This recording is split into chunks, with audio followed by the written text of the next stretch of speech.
Hai YouTube, peranti di bawah harga RM500 merupakan pilihan bajet yang baik. Ditambah lagi jika peranti tersebut mempunyai spesifikasi yang baik. Untuk video kali ini, saya menyumpai satu peranti yang mana untuk masa terhad ianya ditawarkan dengan harga RM381. Peranti ini ialah Neffos X1. Peranti ini boleh dibeli di Shopee dengan harga promosi. Link disediakan di description. Apa yang best? Spesifikasi peranti ini sangat bagus. Nantikan video review saya beberapa minggu lagi.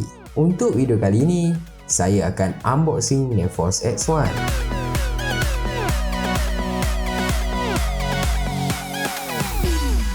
Untuk masa terhad, jika anda membeli peranti ini di Shopee yang dijual oleh pihak Neffos, anda akan mendapat gift box. Di dalam gift box ini terdapat keychain, headphone dan juga selfie stick khas dari Neffos. Saya membeli Neffos X1 ini dari Shopee, dijual oleh pihak Neffos. Kotak peranti ini dibungkus dengan sangat kemas untuk keselamatan.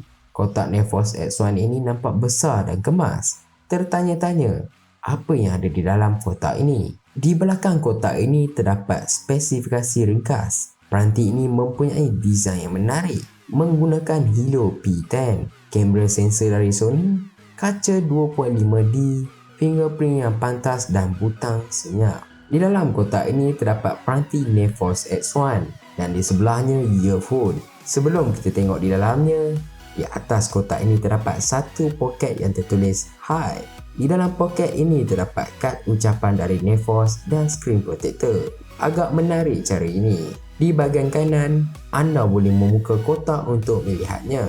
Di dalamnya terdapat earphone dan juga plug. Earphone ini kemas di dalam kotak dan plug yang diberikan merupakan plug 3 pin. Ini sesuai digunakan di Malaysia. Untuk pandang pertama saya terhadap peranti ini, ianya mempunyai rekaan seakar Redmi Note 3. Plug 3 pin yang diberikan mempunyai output 1.0 ampere. Di bawah peranti ini terdapat satu kotak. Di dalam kotak ini terdapat manual, waranti dan kenyataan keselamatan. Juga anda perlu membuka untuk mendapatkan pin pembuka SIM ataupun SIM ejector tool. Juga dibekalkan USB 2.0. Jadi, adakah anda berminat dengan peranti ini? Dua warna ditawarkan untuk peranti ini iaitu Cloudy Grey dan Sunrise Gold. Peranti ini dianggap berbaloi dengan harga dan spesifikasi. Promosi juga mungkin berakhir bila-bila masa sahaja. Jadi yang terawal, jangan lupa subscribe, like dan share. Terima kasih. Jumpa lagi.